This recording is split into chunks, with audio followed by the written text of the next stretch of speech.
honestly, the Yu-Gi-Oh community sometimes can be the whiniest community out there, and this is one again proof of the situations. Like, seriously, PPG, Pro Play Gaming, has done something that a lot of people wanted. In their online tournaments, which aren't really official, they're PPG's tournament, Konami doesn't acknowledge them, which was seen on the ban list, so they're their own thing. And in these tournaments, from now on, 3 hits have been made on top of the current ban list. They have banned Crystal the Hulky Fibrax, banned Block Dragon, and limited one of the Eldritch traps. Now, what does this mean in practice? This means that you no longer have the degenerate Hulky Fibrax combos that really showcase how easily tuners can be abused by links. And while the Block Dragon is just ridiculous on Emancipator right now. So these are 2 hits that are needed to keep the game in check. I mean, Eldritch Synchro, which just is basically link good stuff. Is really Synchro? Not really. But no matter that, that doesn't matter.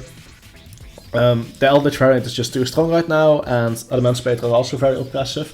And it's kind of like Dragon Ruler Spellbook format, if anyone remembers that, where there's just 2 good decks. And there are some lesser strong options, but if you want to win, you're playing one of those basically. And especially in an online tournament, that's bad, as there's no budget, anyone can basically play those decks.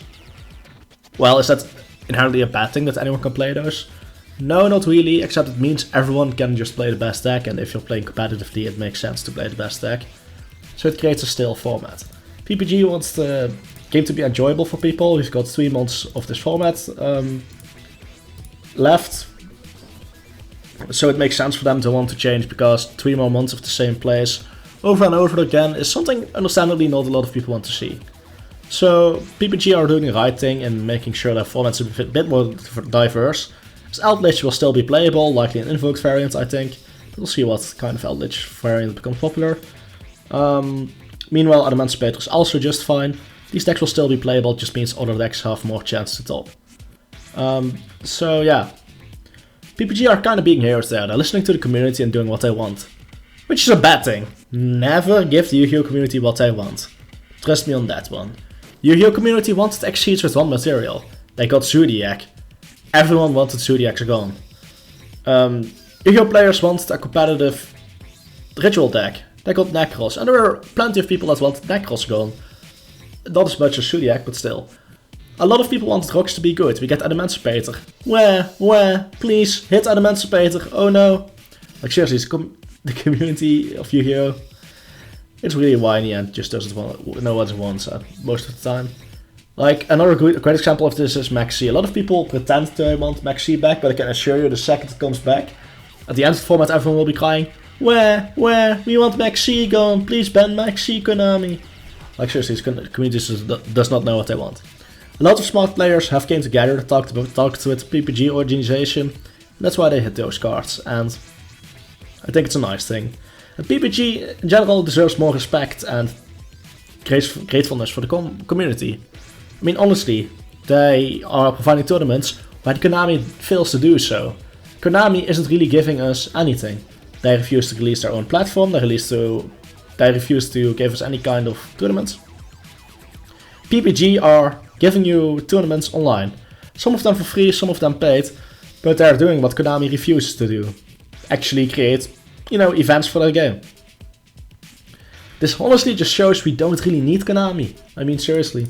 Konami fails to deliver a ban list, Konami fails to deliver us a way to play. And the good thing is, PPG doesn't really have a bias. They don't need to sell a product, They're looking at this from a somewhat objective perspective. That was the issue with ARG. ARG is compared to PPG now for doing a similar thing, except ARG was also an OTS. They actually had a bias in making of their ban list, and some of the custom ban lists showed that they just banned certain cards for them to make more money. That's not something PPG is doing at the moment. Their online tournaments, it's fine.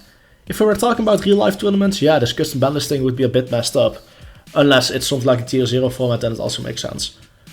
But what they're doing right now, they just ensure the game is fun for people. And if you don't want it, there are plenty of other online tournaments available anyway. So I think people are way too harsh on PPG at the moment. They're doing great things. I think this ban list, custom ban list from their side is not a great thing. And people need to stop whining in this community, seriously. People don't know what they want. It's disgusting. Like, be grateful for once. They're hosting all these tournaments, and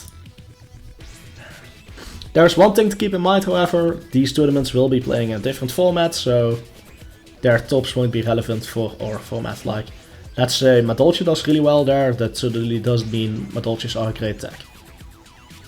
Anyways, hope you guys liked the little discussion video. See you guys next time. Star CEO signing out.